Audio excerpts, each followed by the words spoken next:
Hi అండి, welcome to Archana's కమ్మని రుచులు. సండే స్పెషల్ చికెన్ ఫ్రై చేసుకుందాము.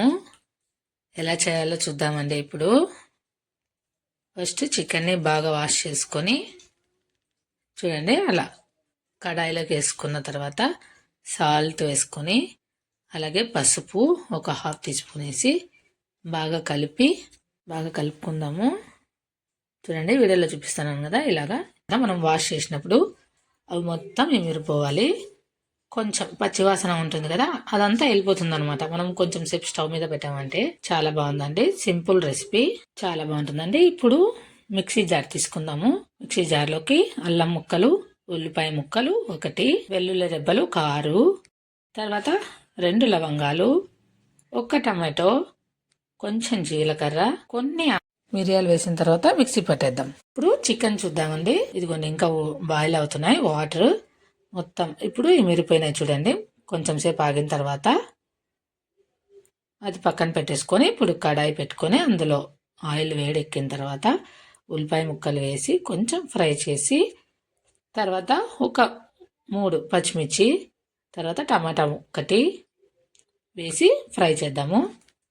కొంచెం అవి బాగా ఫ్రై అయిన తర్వాత మనం ఫైన్ పేస్ట్ చేసి పెట్టుకున్నాం కదా మిక్సర్ జార్లో, ఆ పేస్ట్ అంతా వేసి పచ్చివాసన పోయేంత వరకు వేయించాలి. వేయించిన తర్వాత జీలకర్ర పొడి 1/2 టీ స్పూన్, కారం మీకు తగినంత వేసుకోండి. కొంచెం కారం అది ఫ్రై అయిన తర్వాత మిగిలిన వాటర్ కొన్ని ఉంటాయి కదా మసాలాది, వాటర్ని వేసేసి ఇంకొకసారి అలా ఫ్రై చేసేసేయండి. ఇప్పుడు కొంచెం సాల్ట్ బాగా కలపండి. కలిపిన తర్వాత మరి కొంచెం 1 టీ స్పూన్ అంతా చికెన్ మసాలా, ఇది పడితే చాలా టేస్ట్ బాగుంటుంది. కలిపిన తర్వాత చికెన్ ముక్కలన్నీ వేసేద్దాం.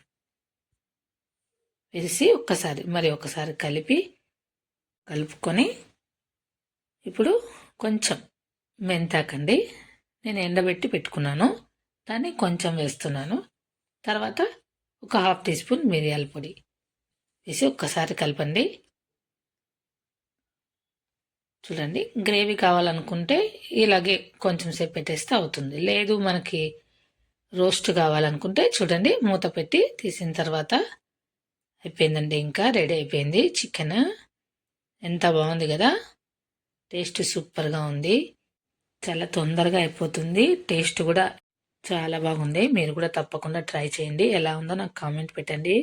చూసారా ఎంత కలర్ఫుల్గా డెకరేట్ చేశాను కదా. ప్లీజ్ సబ్స్క్రైబ్ చేసుకోండి, అలాగే లైక్ కొట్టడం మర్చిపోకండి.